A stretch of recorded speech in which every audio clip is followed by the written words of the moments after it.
Our guest today is Bobby Wilson. Bobby Wilson has been an activist in the community for many years, and in fact, that's when I met him. Was during those early years of the civil rights movement, and when Ninth Street was a thriving hub of the community. Yeah, yeah. Yeah. So, Bobby, from those days, we were just reminiscing a little bit about how some changes have occurred, and you've seen some of those changes. And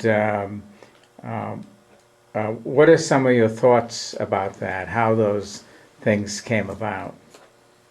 I have vibes about some of the changes being made, and there's been some good things as far as the community is the uplift with the Martin Luther King, the enlargement to it. I think you probably remember when we had made the attempt to build a multi-purpose center, but it was voted down. So, and that's been quite a few years ago. So now they finally found the need to add on to the Martin Luther King Center, but they tore down Franklin School, which could have been a valuable to the community, and that there's nothing but an empty lot there. And then the Hickman's Recreation Center, which I was the recreation director for the Model Cities program, and you had the Operation Reed library across the street. You had Reverend Melvin Grimes at that time working for you. And those were things I felt that we kind of were doing in the community that was touching a lot of people, and we had programs there. And now the government has cut back. These programs don't exist. The gang has been able to come in to capitalize on some of our youth. And I think we need programs, and we need facilities to help kids. They're at the Hickman Center, which is being used now for a warehouse. Mr. Earl Hickman Sr. Used blood, sweat, and tears to build that building, and he's now done passed away, and the building now was bought by the city Rock Island Housing Authority, and they're using it for a warehouse. And that kind of bothers me, because I see news articles where there's a boxing club and these kids are practicing outside, and they don't have any facilities in that. And we talk about we want to get the kids off the street, but then there's some things that's been overlooked. And like I say, this is no fault of the housing authority, because they bought the building on taxes and that, but it's just a thorn in the side to see that building being used as a warehouse, where it could be utilized for a lot more valuable things in the community for the kids to use. So, and like I say, that's no fault of the housing authority, but it's just something that just kind of, of course, I worked there 3 years, and then I know a lot of stuff that we've done in that Hickman Center, and that's a good building. And I just wish that, people could see otherwise the usage for that building, where the community, the kids can make use of that. Now, you, just so that some of our viewers might be younger and don't remember the history of Hickman Center, when you say he put blood, sweat, and tears, that it is recorded that he actually had to buy the land block by block, and it took him several years before he was finally able to get it built. And it was built for the children of the community, right? And I worked through the park board, Jack Vogel, and they rented the Hickman Center through the Model Cities program. And we utilized that for different programs. We had cameras and developing films, and we had plays, and we had all kind of things going. Then we had the Hawthorne Irving and Grant School that we used as a lighted schoolhouse in the evening. And this recreation program then housed about 29 kids who had jobs in that. Mm-hmm. And now there's no programs because there's no money available like that for social programs and that. And I think it's something that needs to be done. I don't know where it could start at, but I just wish that there would be more activities for the kids. Like when you had Operation Read, you had a van. Right. And I remember Melvin going around in the van and that, and kids made use of that. And, Right. Which was a excellent thing. But they just don't have that anymore. And I think that they're forgetting about the youth. And there's things that the youth are getting themselves into, and it's because of lack of activities. Because I know when we had Hickman Center, we would pack that place on Fridays and Saturdays, and during the week we had boxing and arts and crafts. We had all kind of different programs, but now those type programs don't exist. So, Right. Right. Somebody might say, well, there's King Center, and King Center has some of those similar kinds of programs, the summer program and that evening after school programs. And so somebody might argue that, well, Hickman Center's days were over, and so that this has taken it, has replaced it. The King Center does have a lot of good programs, the day camp and the after school programs. I mean, they have a lot of good programs. But I seen an article in the paper, and I seen a news broadcast where this boxing club, they're practicing outside because they don't have a facilities. I don't think the King Center has the facilities for like a boxing program. Martin Luther King program has done a lot for kids. My grandkids, when they come here during the summer from Des Moines, the day camp, I mean, they look forward to that, and it's excellent that. But there's other programs that kids are getting into, like this boxing program. I know when I was running Hickman Center, there's some kids who got into the boxing and that. If it wasn't for that program, they probably would have been getting in trouble. And I see the young man who's working with the kids in this boxing program, he had went through some changes in his life, and now he's working with kids. But they're lacking facilities. And Right. I'm just saying that it'd be an excellent place where the kids wouldn't have to go all the way across town or anything. It's right here in the community. And I recall, like the Hickman Center, that there were many weekend and evening programs that children could be there till later on in the evening. Right. I don't know if King Center has too many evening programs. Well, they have and Vince, another thing. Kids then were a lot different than kids now. Every kid who came to Hickman Center, I would have their telephone numbers and address. I could call parents up if I had problems with kids and stuff like that. It's a lot different now. I don't think I would have been as successful running Hickman Center now as it was back during that time. The kids were easier to work with. And kids that got a lot more challenging things to them. There's more out there for them to get into than it was back then. Kids were easier to work with. Even some of the kids that was considered hardcore, they were more respectful because you could call and talk to their parents and stuff like that. And some of the kids now get exposed to things through televisions and through other things that the kids weren't getting exposed to back during that time. And the gang thing wasn't a prominent thing back during those days and that. As you know, I retired from the Rock Island Police Department, and I seen the gang thing move into this area in the '80s, and the lack of activity here in the West End allowed the gangs to be successful.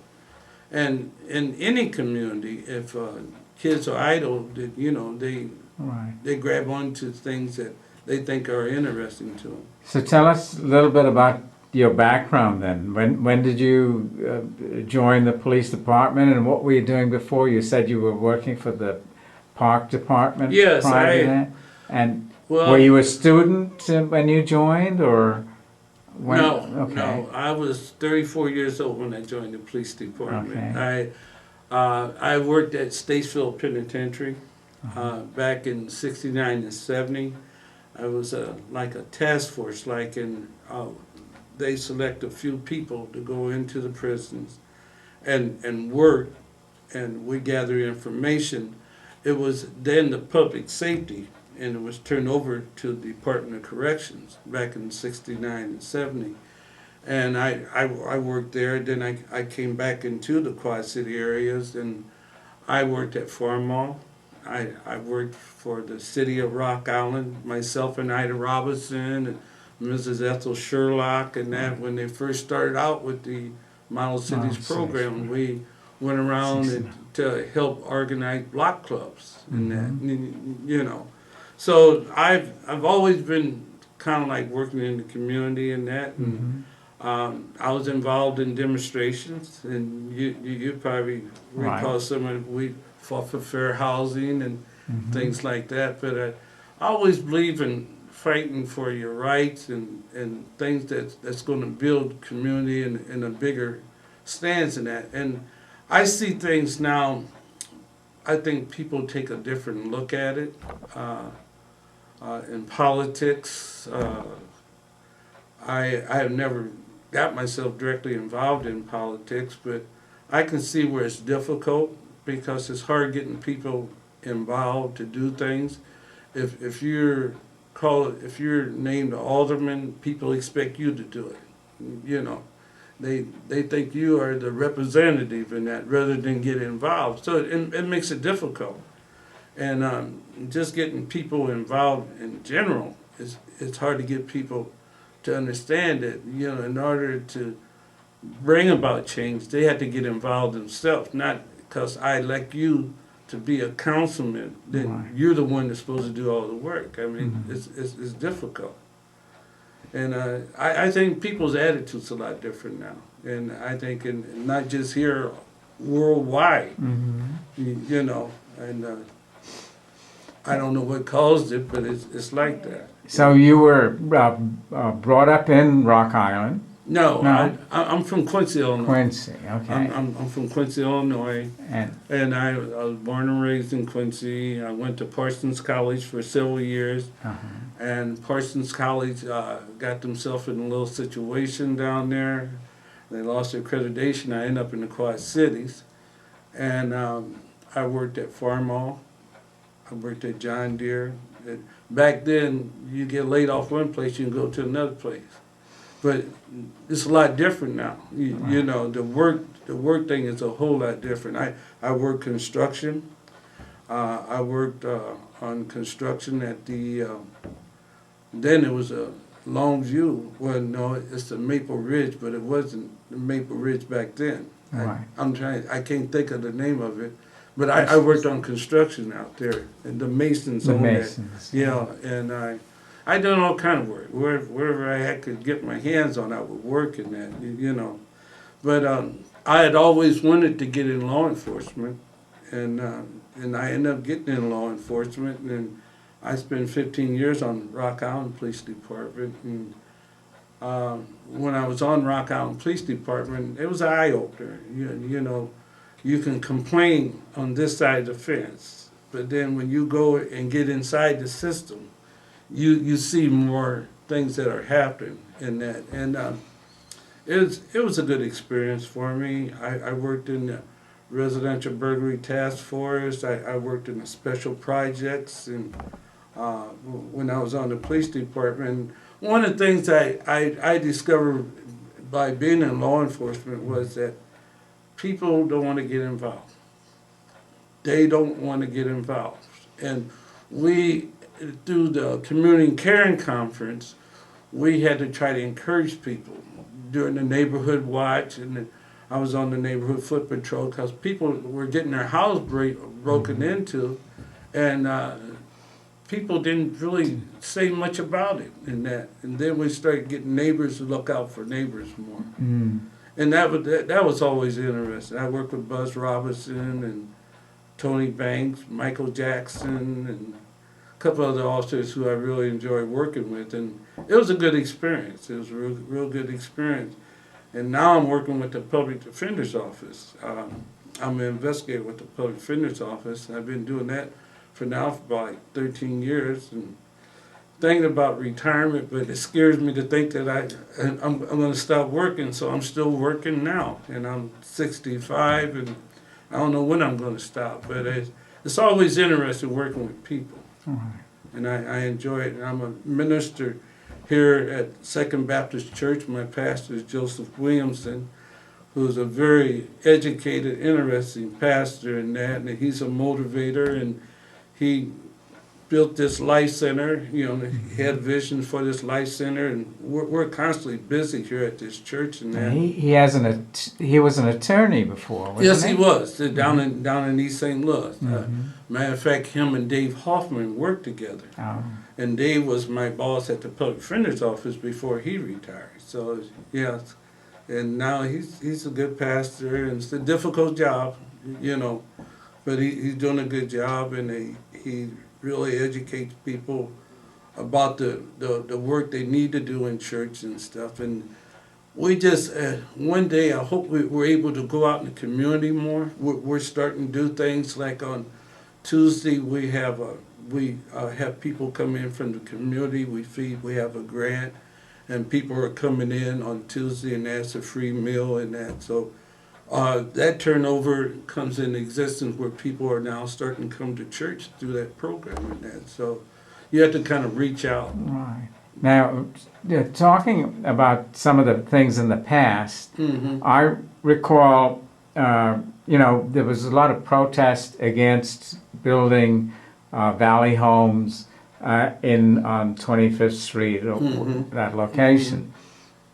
And eventually, regardless of the protest, the housing authority went ahead and built it. Yeah. And then I was wondering your thoughts when, after so many years, they finally started tearing it down. Tear it down. Yeah. Well, I even worked construction up there, Yeah. Mississippi Valley, constructing Chuck Strudehart. I worked with that company, and it puzzled me how they put those buildings in there.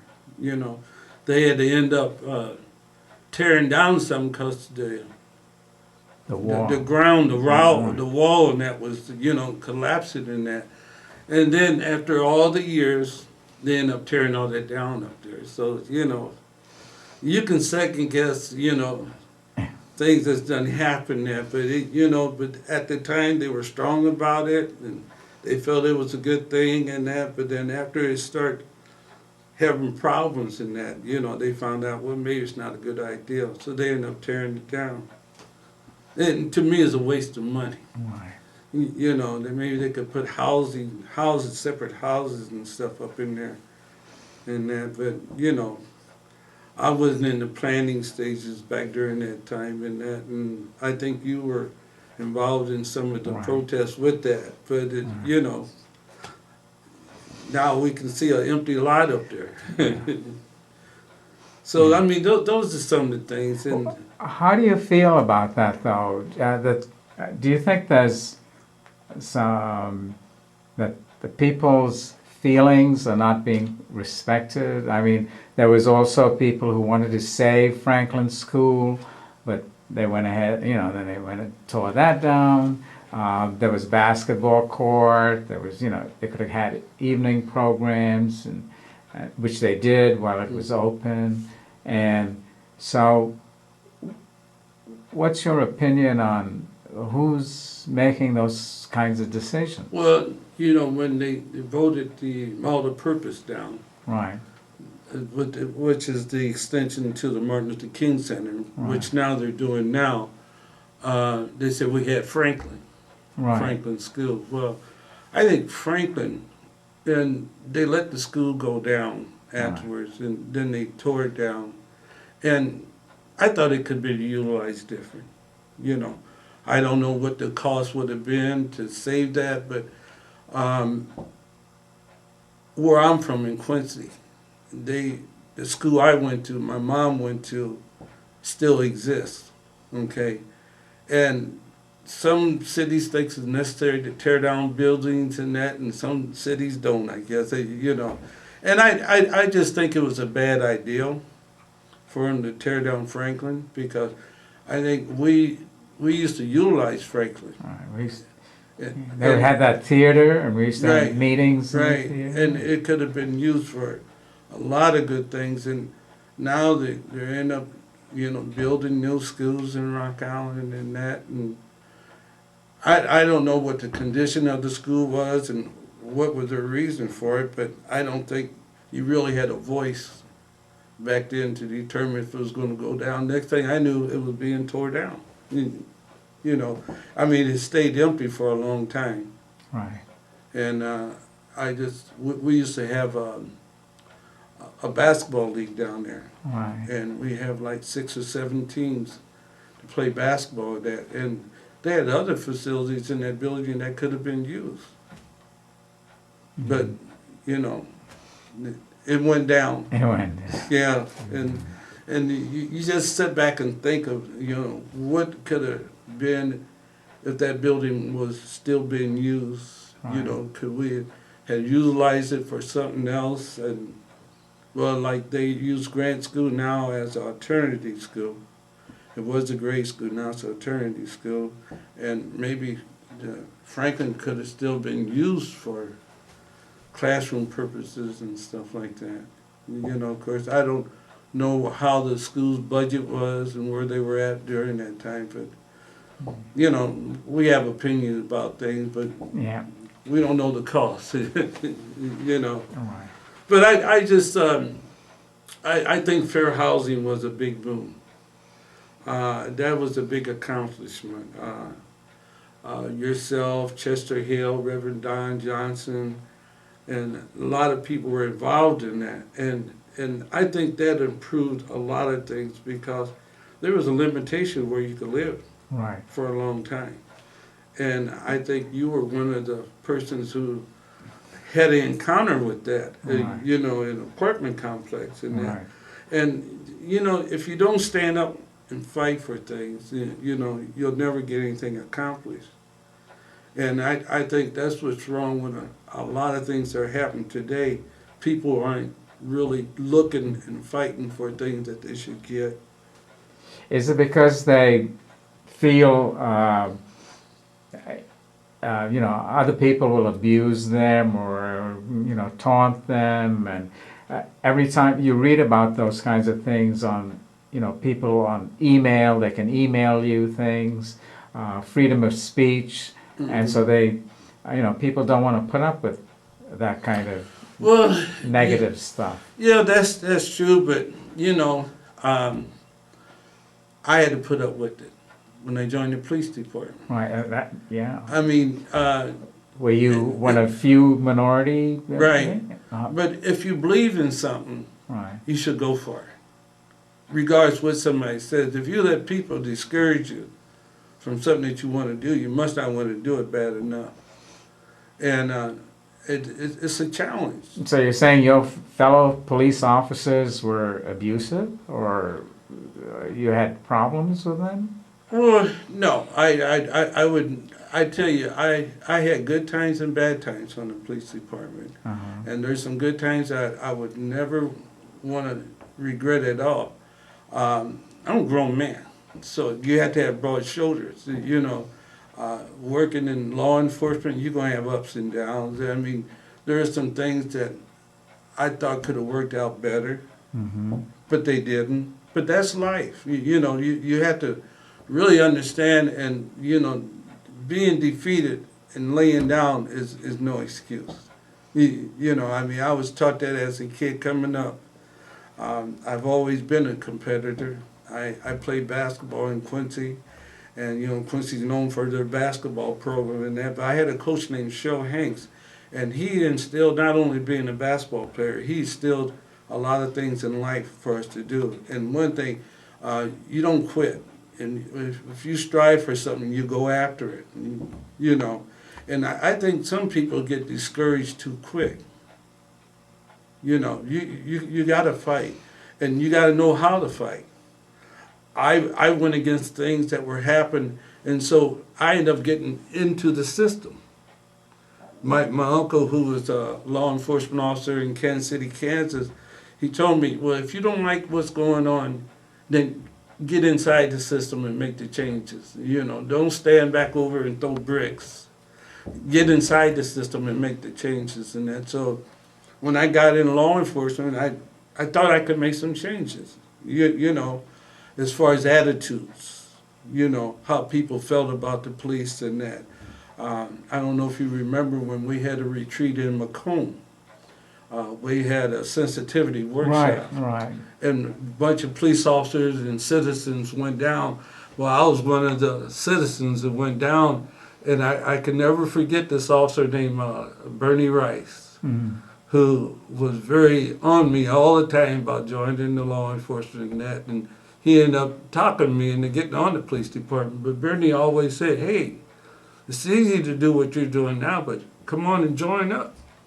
And I thought about it for a long time because I always did like law enforcement, but there were some things I didn't like. Some of the people at that time in the 60s, they had their attitudes about races and that I didn't care for. So I kind of stayed back out of it. But then I finally made my mind up. No, I'm going to get involved.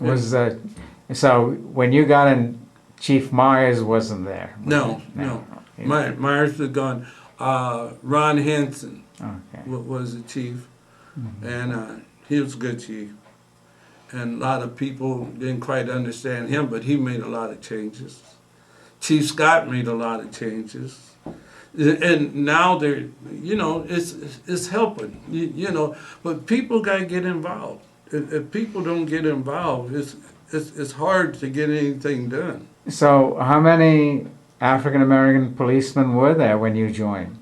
There was one. One? There was one, right. And then Darvin Robinson and Rick Fistel came in, and we operated a sting.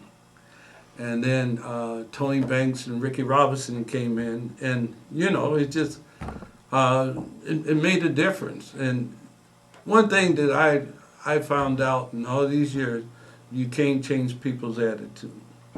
And I'm seeing it with how President Obama, what he's going through. How the Republicans are responding to him. I mean, they just flat out say, no. We're going to vote. Guy called him a liar. You never had seen that in history before.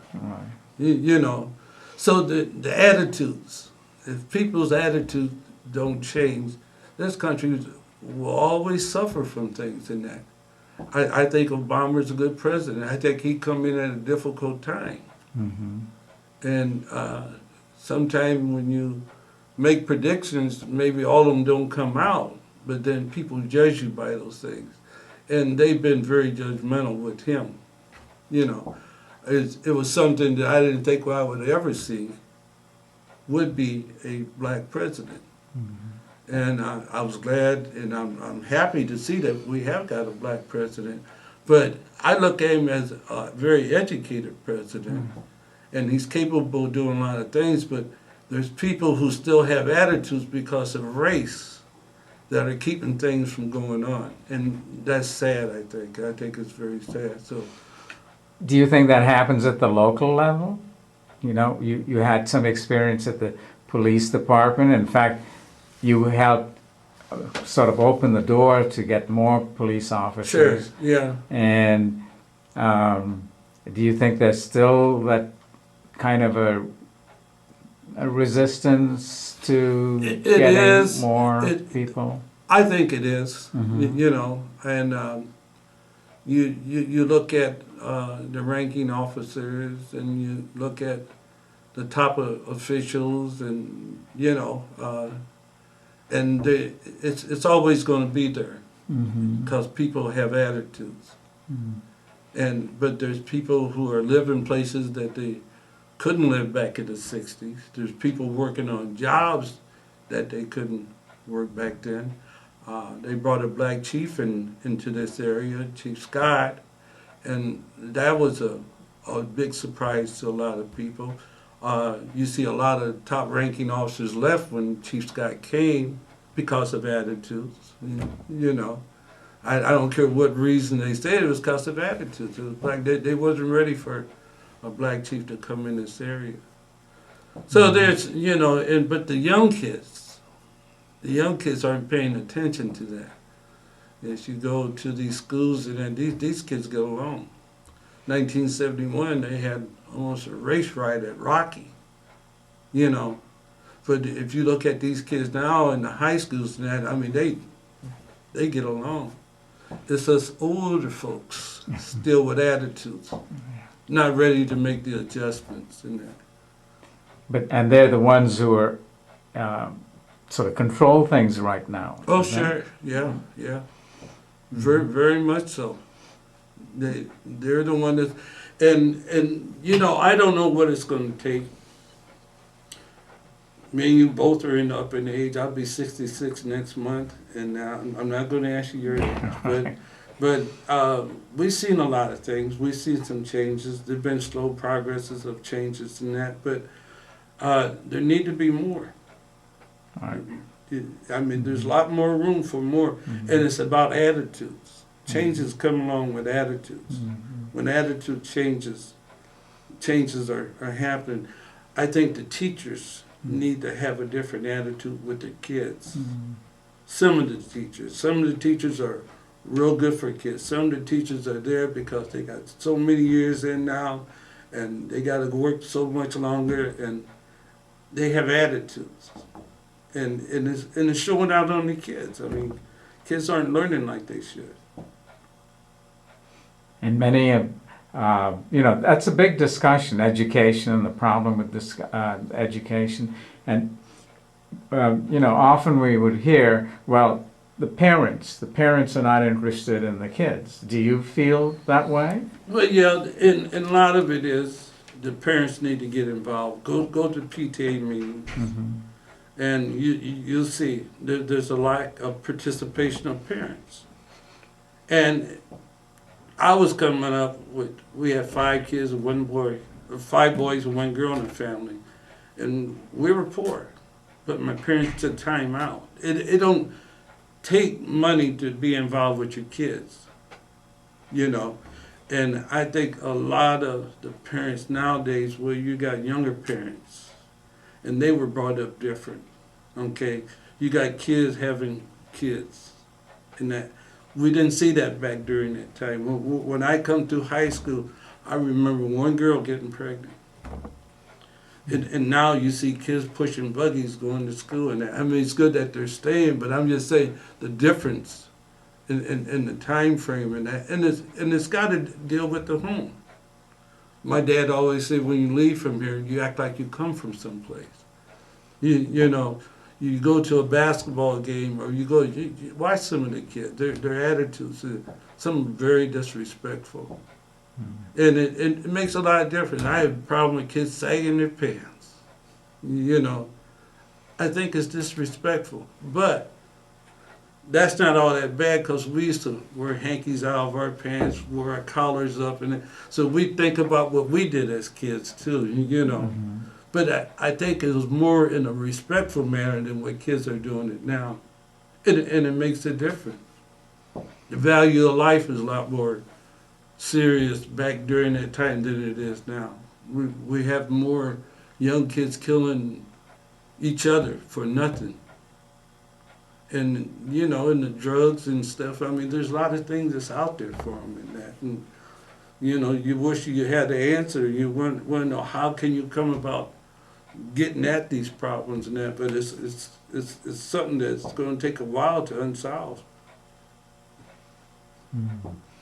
So, but you're still optimistic about the future, though. Oh yeah, there's always hope. Okay. There's always hope. And there was a great person who made that sacrifice that created that hope. And I believe in God. And I know they can't practice that in school and that, but I think that's the problem. You know, when they took prayer out of school, there's a lot of structure that they take away from kids and that, and some of the structure they take away from parents, because some parents are lackadaisical anyhow. So any little hint that they can't do something, they stop. They make excuses. But most parents who are parents can't be told by nobody else how to raise their kids.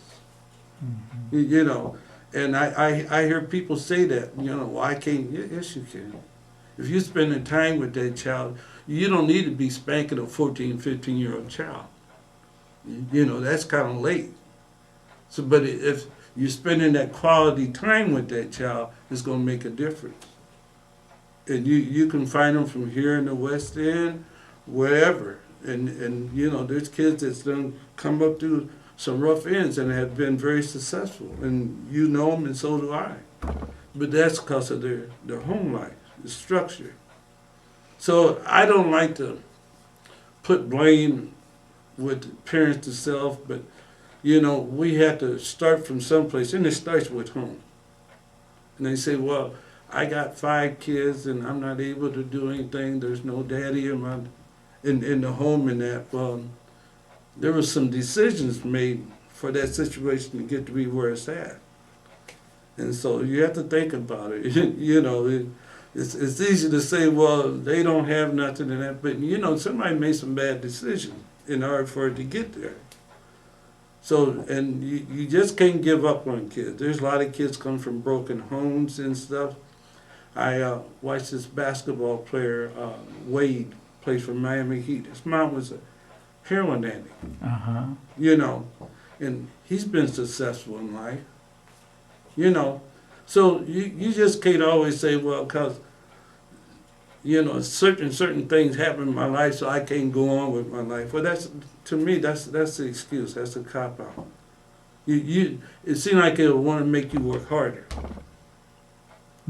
to get things done, because if you didn't have it then, you want to work harder to get it now. And some parents call themselves doing more for the kids because they didn't have things. And when you give kids and they're not responsible for what they get, you got an unresponsible child. And that's why you see them staying around home when they're 22 and 23 and 24 years old. You know, don't want to work, don't want to get a job. And it's, you know, it's scary how things are right now. Now, yeah, well, wouldn't you say right now it's very difficult to get jobs, or? Sure. Yeah. But you know, when I came up, I worked at Sandy's, which is now McDonald's. I worked at car washes. I worked on hay fields. I went out and detasseled corn. I picked strawberries. You know, I cut grass. Some of those kids don't want to do that now. They say, oh no, I can't. But you know, you got to be responsible. And learning responsibility when you're young helps you when you get older. And now you can sell dope on the street and make money. That's a falsehood, because you know, from the dope it goes to the prison, the jails. Just like I said, I worked in a prison in 69, 70. There was like 9 or 11. Look how many prisons there are now.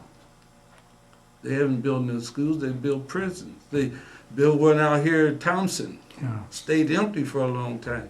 They anticipate numbers coming into that prison and that. So there's a lot of things that I just thank God that I can sit here and talk to you about some of these things. I'm still living. And I just pray all the time, you know, there's always hope. Because the hope is what's going to keep you going. You know, there's a great sacrifice in order for us to have hope. And I just feel the more we stay in to getting things accomplished, the more we can do. Now, how about, you mentioned model cities, and model cities ended, and the neighborhood that was like 88 blocks was supposed to be everything refurbished, made into a model city. It somehow never happened. It sort of kind of fell apart, you know. And right now, you're seeing some more interest in the neighborhood, try to rebuild homes and get new people in. But many of the original folks have gone, right? Who were living in the neighborhood. Has that been sort of a weakness that, you know, some of the leadership that was in the neighborhood has all sort of moved out of the neighborhood, and so there really isn't any sort of anchor, so to speak, and so new people are coming in. I think leadership is something that you got to be careful to use a lot of times, because people get lazy.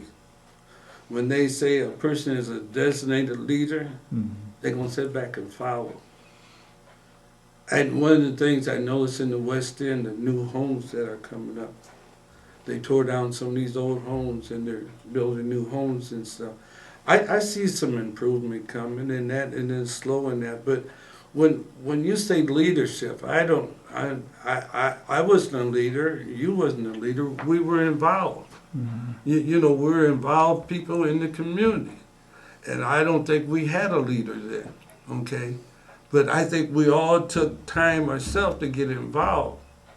But when you say a leader, people get lazy. I got a leader, you know.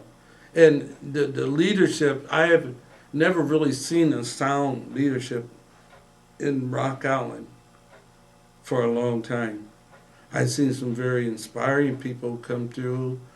Jim Davis was principal. We had teachers, the Robinsons, and Mrs. Jenkins, who's still in the school system, and that Jan Watts. I think she still does work in the school system, and that. But these are people that are involved. You know, I wouldn't say that they're leaders, because when you say a leader, I look at like Martin Luther King. You know, to me, he was a leader. He symbolized and he strived for things and that. And that's something that I don't really see in Rock Island. We lack involvement with people. Sometimes we get people who are designated leaders, Right. and they end up not being real good leaders because they designate themselves as a leader. But when you get people involved, like back when we were involved, I remember, like I said before, Melvin Grimes, he was working for you at the library. Melvin's a pastor at the church now. Right. You know, he works with the housing authority and that. I mean, there's people involved. You know, I don't think you have to be a leader to be involved. I just think that you need to step up. You know, be accountable. It's easy to criticize, you know. And I was one of those persons for a while. What they call us militants back during the days. Yeah, we was militants in that. But we spoke our voice. But then we also got involved. We just didn't holler. We got directly involved to try and make changes in that. And like I say, I've been doing it for a long time. I'm 66 next month, and I enjoy working with people. In that, so I don't, but I really don't see people getting involved, stepping up. I see more people pointing their finger than getting involved. Are you trying to draw on some of the younger generation now? There's a need. Telling them to get involved? There's a need for that. There's a need for younger people. Like I mentioned Jerry Wilkerson. He's doing a music workshop at Second Baptist. He started out with low numbers. Now it's building. So we need more people to do things like Ken Martin with the Metro. Right. Okay, we need more people like that. When I was coming up, there's a little old guy named Ray Lomas. Everybody know Ray. Ray would take money out of his pockets. We'd take us to go play basketball out of town and that. We'd travel. He'd work with the kids in track. He wasn't a leader. He was involved, you know. And so that's what it takes. It takes people to step up and get involved, show that they care. And that rather than go around and say, I am such and such, you're on that title figure, you know. That, to me, that never been impressive anyhow. I think if you stay low, you can get more done. If you're in the paper all the time, I think there's a problem. You know, people like to see themselves and like to hear themselves in that, but you gotta get yourself. It's not the talk; it's the walk. You know, you really gotta get your feet wet, and there's not enough people now that's getting their feet wet. And I think some of them been discouraged because things happened in the past and that, but you know, it's hard to discourage you if you're serious.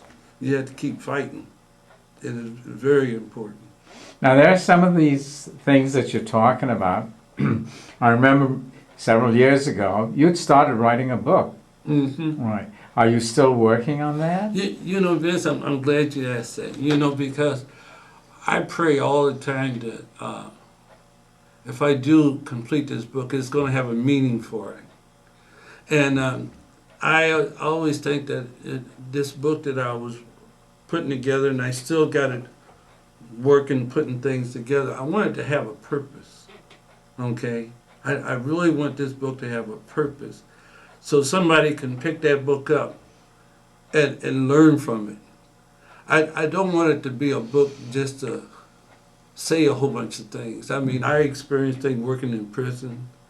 I experienced things being a drug counselor. I experienced things being a recreation director, being a police officer, being a minister, being an investigator. I experienced things like that. I had a lot of experience doing this and that. And I read a lot of books, and a lot of them are garbage because you're not really learning nothing from them in that. And so I've, at one time I was real eager. And now to this day, I had still been working on that, but I wanted to have a purpose, you know, because it's so easy to write something and then it just sits, you know. I want somebody to learn something from what I write. I mean, I've learned a lot from working in prison. I mean, when I first come back, I used to try to encourage young kids, hey, that prison life is nothing. But, you know, they still go. So how can you discourage? How can you advise? And how can you provide information to get kids to look more positive at things in life? You know, we always used to say back in Operation with Jesse Jackson, I am somebody. Yeah. You know, I'm black and I'm proud. And I don't think people are proud about who they are themselves, not so much black, but just being proud about who they are. You know, they look at it negative. You know, the drug culture has taken over society. You know, you can see it. You read it in the paper all the time. Trucks coming through this area getting stopped and that, you know, because people consume drugs, and you know they say our country is one of the biggest countries that consume drugs. And you see these gangs; it's all about drugs and money. It's all about drugs and money. Some of the kids think that's cool. They get rich quick, but then again, they fall short of who they're really supposed to be. By that falsehood, you know, having new cars, having flashy, you know, it's something where society brings it on to you about materialistic things and that. And if you got a new house, you're better than the other person. If you got a new car, you're better than that person who don't have a car, you know. But that's all materialistic things. And that I think there's something more important that you should structure with yourself than think about having a new car to make you be somebody. You know, get education. Kids dropping out of school. You know, they cutting programs in school. And that's scary. You know, they brought these boats in here. They said that the money was supposed to go into education. Has anybody ever questioned that? You know, I mean, has anybody really questioned, okay, you said these boats are coming in this area to help education. Has it done it? No. Why not? You know, now you would be a troublemaker if you get involved with something like that. If you start bringing that up, you know, you might be labeled a troublemaker because you're speaking on something that was supposed to have been done, but it's not. So I don't know. It's interesting to see how we're going to go from now. But there's always hope. And it gets dimmed sometimes, but there's always hope. And when people don't see hope, then that's when it gets dangerous. You know, we have never had double homicide murders on the street like we're having now. Kids are shooting each other down and stuff because they don't see the hope. You know, I mean, we have shootings and the value of life has went down with young people out here, and that's kind of scary. Where people are scared to go out after dark sometime in certain areas. Shouldn't be like that. So, you know, one of those questions that comes up about the image of Rock Island, everyone talks about the image of Rock Island. And what, in your perception, would you say the image of Rock Island is? Well, I tell you what, I see a lot of people leave this area and they come back. Rock Island is not all that bad. Rock Island can be more if people would make it be more. You go other places and you come back and you'll enjoy Rock Island. I'm from Quincy. Mm-hmm. I'm proud to be from Quincy, but I'm glad to be in Rock Island. I wouldn't want to go back to Quincy and live. Mm-hmm. You know, I don't think it's bad here in the Quad City area because there's a lot of things are being done. There's a lot of things that's being done. And you can go other places and you think, well, maybe it's not that bad, you know, because it's tough all the way around when you go places and that. And then you just go travel places and that, and you come back, you know, this area is really not that bad. Would you say it's because the people are friendlier, people are more I open? think that there's more people coming into this area that's making it a better place. And I think that people are more friendlier. You can go places more than what you could back when we were coming up in that. So that's, you know, it's opening up. There's a lot of cross section of people coming in this area, and then I think it helps this area. But it's the attitudes. If the attitudes don't change, then the people always will remain the same. You know, they'll stay off in their little groups and that, and you know, which is not good. It's not good. Right. So your wish is then to be able to finish that book, and you set a kind of a deadline. I haven't set a deadline. I'm working now as an investigator with the Public Defender's Office. I think maybe 2 more years, and then I really would like to finish that up. And that all along I do writings. I write and just put things aside. I experience things and I write them, and then I put it aside. Eventually I'm going to be able to put all that together and that. But I want it to be a purpose for it. You know, just like the Bible. There's a purpose for the Bible.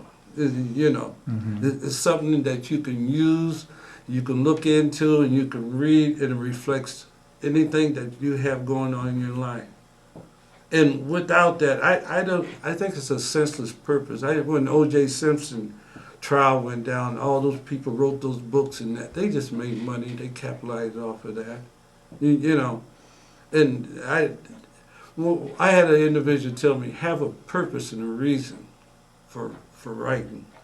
And every time when I write something that I experience, I want to make sure that there's a good purpose for that to share with somebody else. Just like, well, when you had your newspaper, Uh-huh. I had a newspaper. Right, the common bond. Yeah, no, ours was What was it called? the Black Voice. The Black Voice, yeah. Alex Boyd, he's Right. superintendent of schools now. Right, Floyd Rose, right. Super Bates. I mean, we had some guys, and we just put together, newspaper, had an ideal there. And, but here, look what Alex is doing. Alex is the superintendent of schools. He's done hired at least 7 kids from this area for teaching that couldn't get jobs here. And where is he? Where is he located? He's up in Harvey, Oh, Harvey, Illinois. right, uh-huh. Yeah, yeah. And That's right. I kind of look at things like that. Where are some of these guys at that were back during that time? Most of them are always doing something. They have went on with their life and made a purpose of it. You don't have to be a so-called leader. Right. Just be involved. That's important. Get involved. Because people who want to have titles are scary to me. Because it's about I, the I-ism, And that scared me when I hear people talk, I done this, I done that, What have we done? And I think that's a good direction to go at. Well, Bobby, I want to thank you for this almost an hour. Okay. And perhaps if you think of some other things you'd like to let our audience know, Okay. We'll get together Maybe again. we get together again. Yeah, and then I'd like to interview you when the book is out. Okay. Yeah. That's my title of the book. Mm-hmm. I wanted to be Because I'm Black, Okay. but I've changed that, Uh-huh. and so now I'm kind of back and forth with the title and that. But there's some good things involved in there that I think that people would be interested in. I was sort of hearing get involved. Yeah. Coming out very strong. Yeah. Right? Yeah. Get involved. Mm-hmm. I mean, because there's a young man who, born and raised in the West End, made it to be professional. That's Pete Michaels. And Pete, every year, comes back, brings something back to the community. And you don't find that really happen that much. But I really respect Pete. I know his mom and dad real well. And I really respect what he's doing. Because a lot of guys get successful and they're going about their business. But it's not always about that. Reach back where you come from. Touch somebody and say, look, I care. And that's a hard thing to see right now. So I just pray that something works out better. Great. Yeah, okay? You're right. Thanks a lot. Okay. Thank you, Bobby. Our guest is Bobby Wilson. Thank you.